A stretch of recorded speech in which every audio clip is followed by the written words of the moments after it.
And the one other inhibitor to economic development, and I know that Senator Dees is talking about that everywhere he goes, is transportation. Because you cannot put, an employer will not put jobs in a place where employees can't easily get to work or where the goods can't get to market. And in Governor Kane's term, the Secretary of Commerce and Trade and I led a commission that looked at how we attract top employers to the area. Those mega projects that some of the southern states have managed to get. And one of the keys is transportation.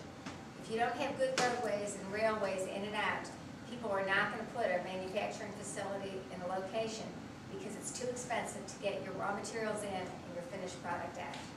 So we need to deal with it. We've been messing around since 2002, and we've got to deal with the problem. Now let me say a few words about my opponent, Bill Bolin. Bill has not been helping with any of that. For the past 3.5 years, he's been totally silent. And suddenly, in the past 2 weeks, he's been traveling around talking about jobs, and talking about job creation.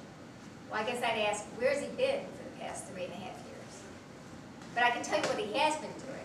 During the past several years, since I started working in state government in 2002, he's been fighting us at every improvement we tried to make. We tried to maintain our we did maintain our AAA credit rating and make an historic investment in education in 2004 with the 2004 Tax Reform Act. Bill voted no, and now he's traveling around the Commonwealth condemning me for encouraging legislators to pass that bill. In 2002, when we were trying to fix transportation, Bill wasn't at the table and he wasn't helping. In 2006, 2007, 2008, when we tried to fix transportation, Bill was saying things that were not helpful. He was not working for us. He was working against us. And he was trying to take us backwards. And in 2008, when we tried to pass the last transportation bill, Bolin put out a press release saying that we really didn't have to do anything else but study VDOT, and we would find the savings. Well, I wish it was that simple, but you can't build roads and infrastructure without a real commitment. So I decided to run for lieutenant governor so that you'll have somebody that's actually trying to move forward, not backward, and that's worried about investing in the next generation, not worried about the next election. So I'm thrilled to have you all here today.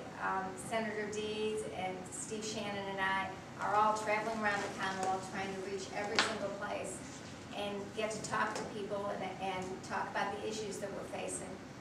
I think we've got a great ticket. I am really excited to be running with both Cree and Steve and great delegate candidates all over the Commonwealth. So I look forward to working with you over the next several months as we continue to work to win this election, and then over the next 4 years so that we can move the Commonwealth forward, not backward. Let me just say one more thing.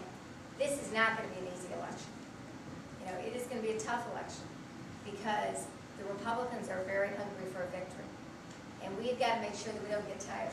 It's easy to be tired after you've spent an entire 2 years winning the presidential election, winning the Senator Warner's race, taking back 6 seats in Congress.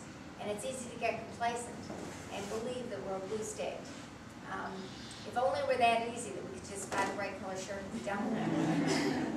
But it's not. It means door knocking. It means contributing. It means making phone calls. It means getting out there.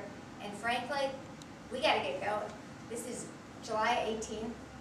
We have a little less than 3.5 months to go. So we need everybody that's here today to be working every single day in some way to get the message out and to make sure that on election day you drag everybody you know to the polls, because Cree and Steve and I and delegate candidates are counting on you guys. So thank you so much. This is so encouraging to see you all, and I look forward to having breakfast with you this day.